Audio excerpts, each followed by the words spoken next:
in the 70s, 80s. Right, any night,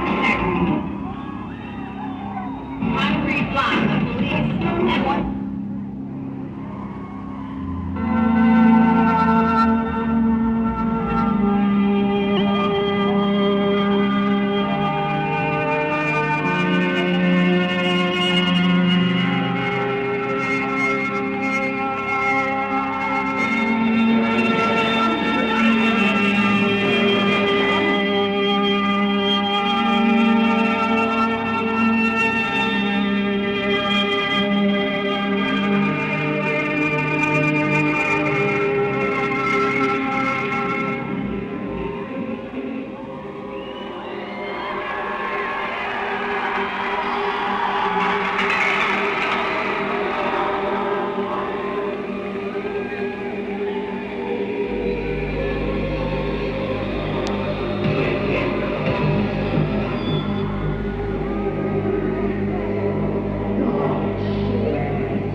You are sound. Drift within. This is your body.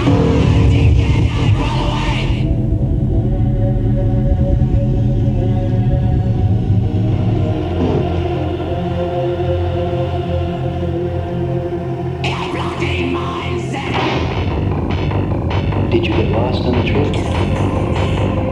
Did you get trapped in memory? Did you forget?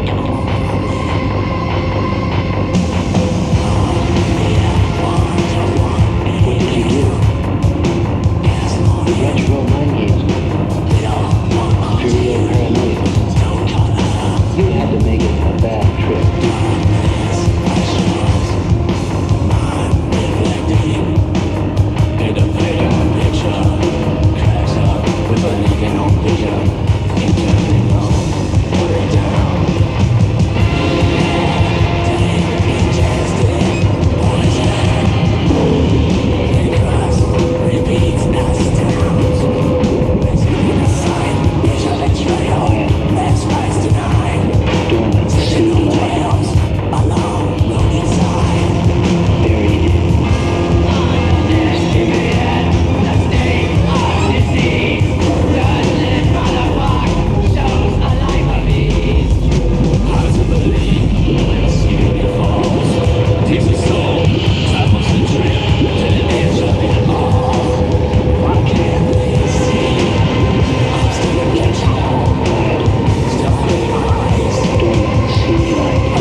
And take this chalice,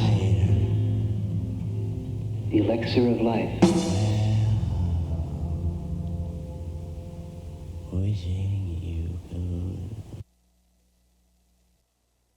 With us tonight on Brave New Waves in our Toronto studio, Kevin Key of the Puppies. Welcome to Brave New Waves. Hi, Brent. How are you?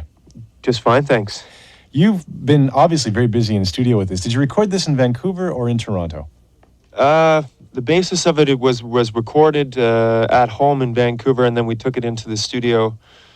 Actually, no, sorry, that was in Toronto we started it, and then we went into the studio in Vancouver and added a few more colors and vocals and stuff. Basically, we start everything at home and then finish it in a 24-track studio. Now, you call Vancouver home, but I thought you were living in Toronto these days. Yes, I am living in Toronto these days for about another 6 months. I think I'm going to go through another winter time here. But I definitely call Vancouver home, I think. Has it been difficult for the band? Because I know some of the band, I think Ogre is based now in Vancouver still, and you and Dwayne are living in Toronto. I mean, how do you collaborate when you're spread out across the country like that? Well, actually, Dwayne now is in Vancouver as well. I'm the only one out here, so yeah, I know what you're getting at there. It's a little bit complicated, but what we did for this particular album is that Dwayne and I got together in Toronto. We wrote the bed tracks basically for pretty well 2 or 3 albums worth of material, and then we sent a tape to Ogre, who at the time was in Vancouver, and gave it to him, and he chose his favorite songs. We chose our favorite songs and came up with the 10 best, which is now the VIVIsectVI album. The process, though, has always been in that sort of way that we always compose the music first and then pass on something to Ogre after it's done. It seems to be that way. We're not really standing with too much pressure on coming up with one particular sound or one particular direction. It enables us to try a bunch of different things without too much pressure, really. Well, let's talk about the progression then from this LP from the last LP to this one. First of all, musically, you seem to be moving towards a different kind of rhythmic style, and also moving towards a different use of the technologies. Mm-hmm. Well, there's definitely an update in our equipment again. Luckily, we get to do that every now and again. And some of the equipment has enabled us to take things further in our home studio. For the previous albums, I think Cleanseful to Manipulate was our most rushed album to date. And basically, we had to compose that album in a studio atmosphere in about a 3-week period. And that more or less cramped our style, whereas Mine TPI and Bytes and basically everything we've done had, up until that point, been recorded at home on a 16-track that was set up in my apartment, taking up 3/4 of it, and basically gave us, a lot longer than 3 weeks to come up with an album's worth of material. This time we sat down and we pretty well had 4 or 5 months to come up with the material. And like I said before, we passed on the material constantly to Ogre, who, yay or nays the direction. And I will say there was quite a few directions on this album compared to what we usually try. We're always trying to experiment with different feelings here and there. When you put together a rhythm track and you send it off, or when you put together a piece of music and send it off to Ogre, do you often say, I don't know how he's going to take this one, I don't know what he's going to think about this? All the time, Brent. So you're always pushing him in different directions as well. That's right. Yeah, we're always we'll go out for Indian food and we'll come back and do a song that has an Indian flavor to it. It depends on what happened to us on that particular day. A couple of the songs on the B-sides and a couple of the songs that we did for the extra tracks for the CD that's just about to come out as well are very, very different than what we've usually done. And I really think that it's good that, we're not really limiting ourselves to one particular kind of sound and enabling the listener to, expand his horizons too, maybe get an interest in other sorts of music, I'm thinking about the number of kids and young musicians that listen to us, who listen to you, and who use Skinny Puppy as their starting point to get into music. And I know there's a lot of them. I know that there's been a resurgence among a lot of young musicians in interest in keyboards and also in new technology. And I want to know what your favorite toy technologically is right now. My favorite toy? It's really hard to decide, but I mean, definitely sampling has taken over a sense of I don't know. We used to be a lot more wacky when it came to choosing an instrument or something like that, a sound, and we used to really go about it in such a peculiar way that we'd waste a lot of time in the studio.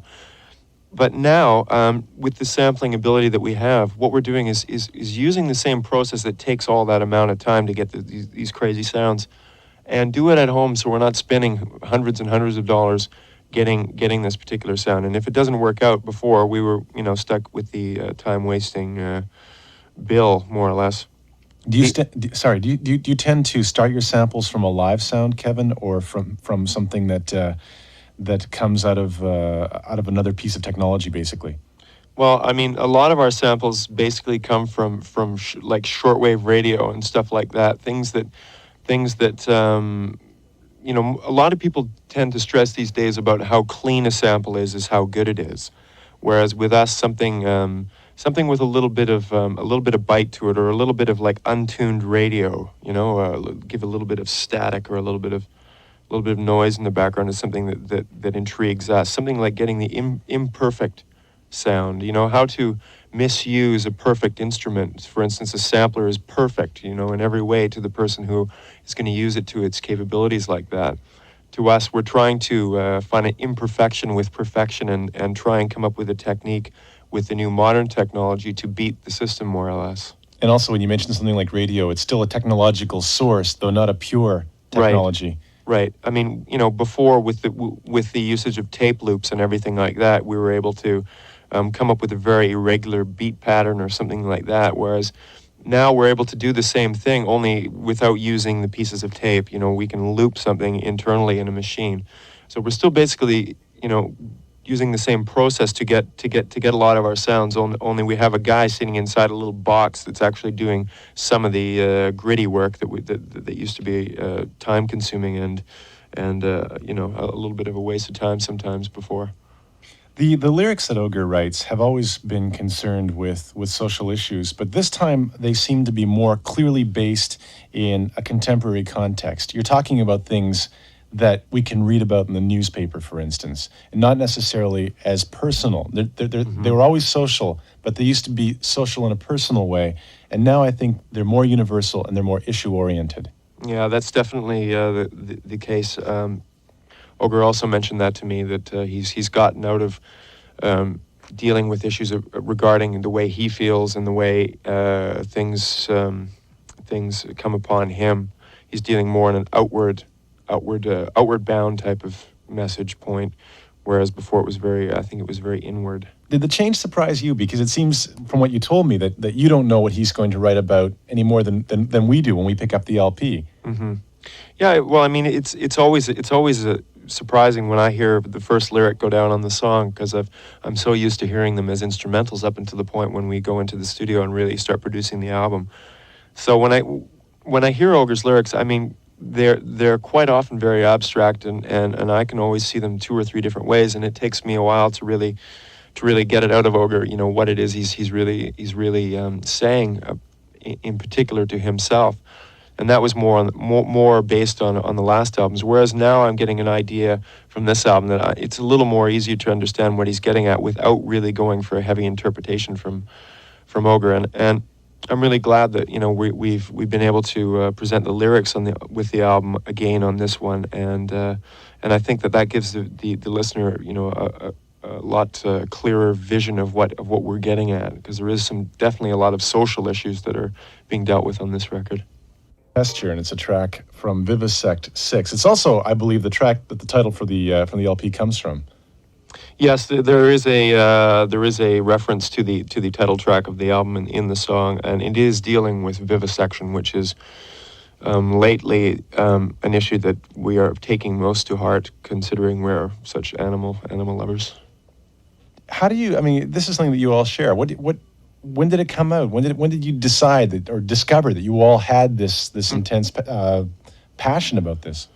Well, for me, I've been an animal lover all my life. I was born and raised with a mother that was breeding and showing cats. So I've had cats coming out my rear everywhere I've been going. I mean, it's crazy.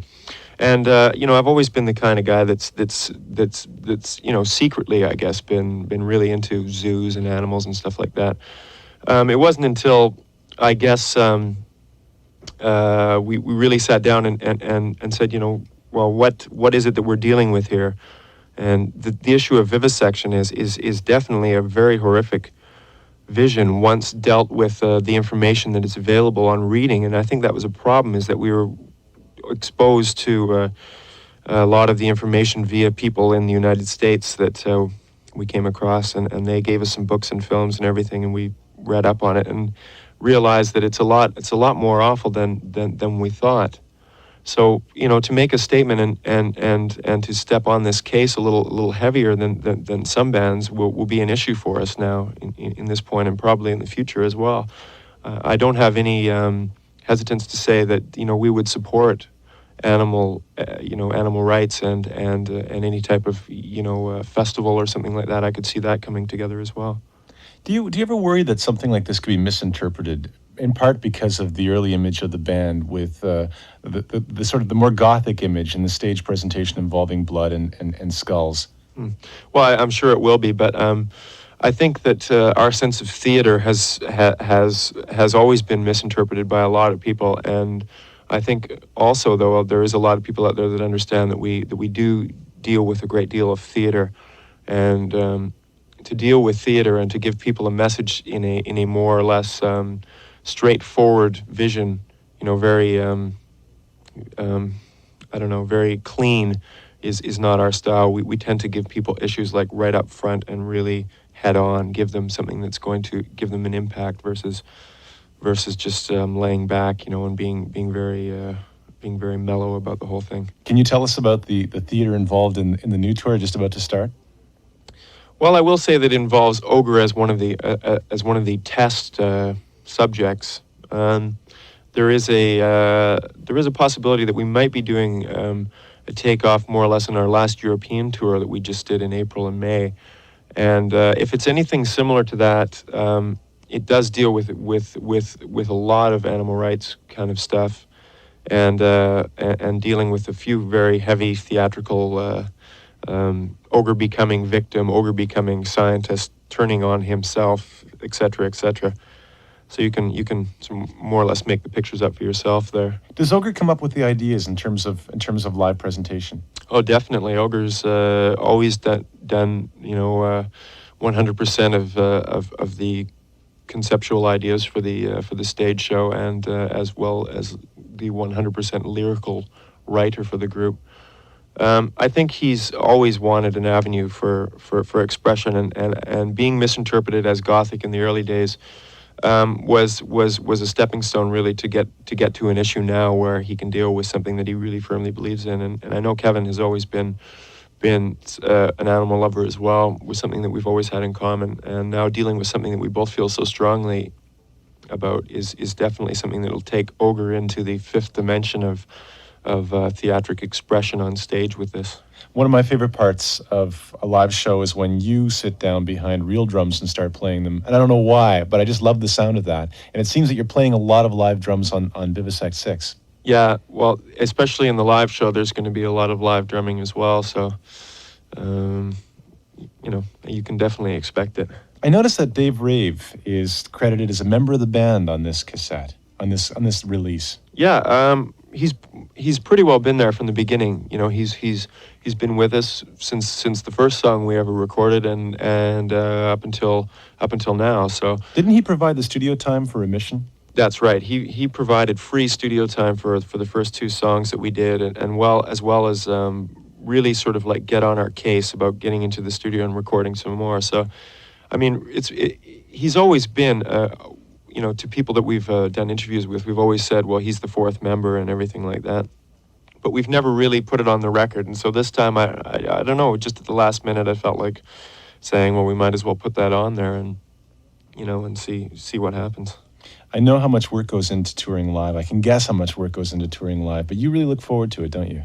Well, I look forward to it in the sense of getting out there and putting on a show that the people are going to remember. I mean, there is a lot of strain in the traveling, and being away from home for a long time is definitely stressful. But in the long run, once you get off the tour and see what you've accomplished, I guess it all seems worth it in the long run.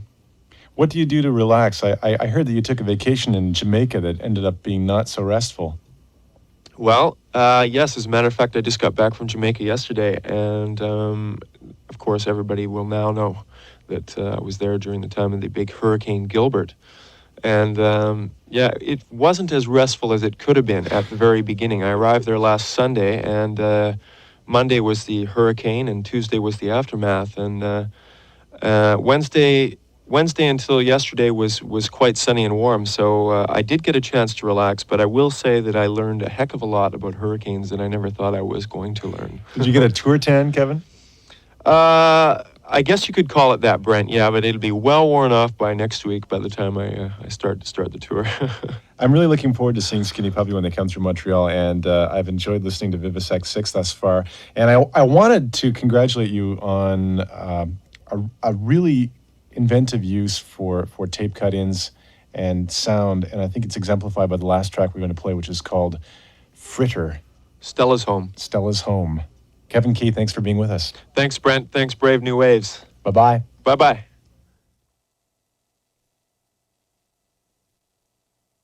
It was September 29th, 1986, when the electronic wizardry and warped sensibilities of Skinny Puppy tapped into the synapses of this great public broadcasting organ. Skinny Puppy played a spontaneous live concert that Monday night on Brave New Waves before they were to embark on a tour that would end up breaking a lot of ground for the Puppies in Europe and in the US.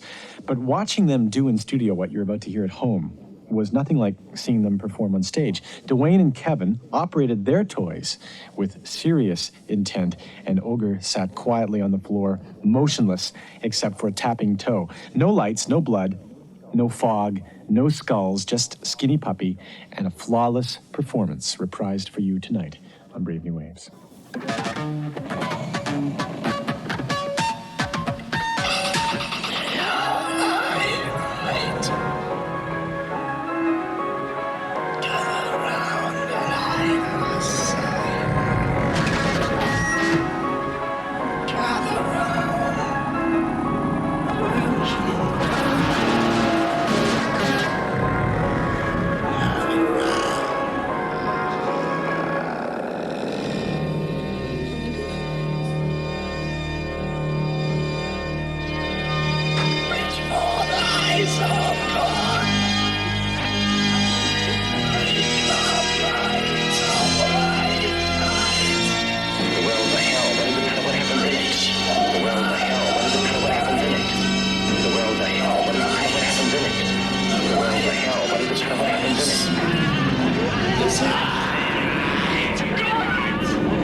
talking about killing him.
He's talking about killing me, and I...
Death.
Church in hell.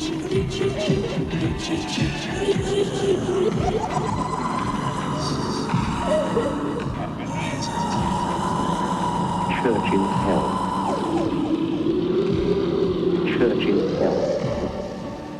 Welcome to my house. I'm delighted you come.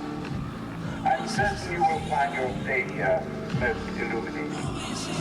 Think of me as your unseen hope, and believe that during your stay here, I shall be with you in spirit.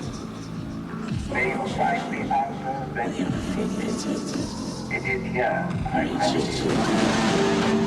And now, our Savior.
cannibalism, not to mention the gamut of sexual goodies.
Seven Key, Nivek Ogre, and Dwayne Guttel. Skinny Puppy recorded live on Brave New Waves September 29th, 1987, with engineering assistance from Dave Ogilvy.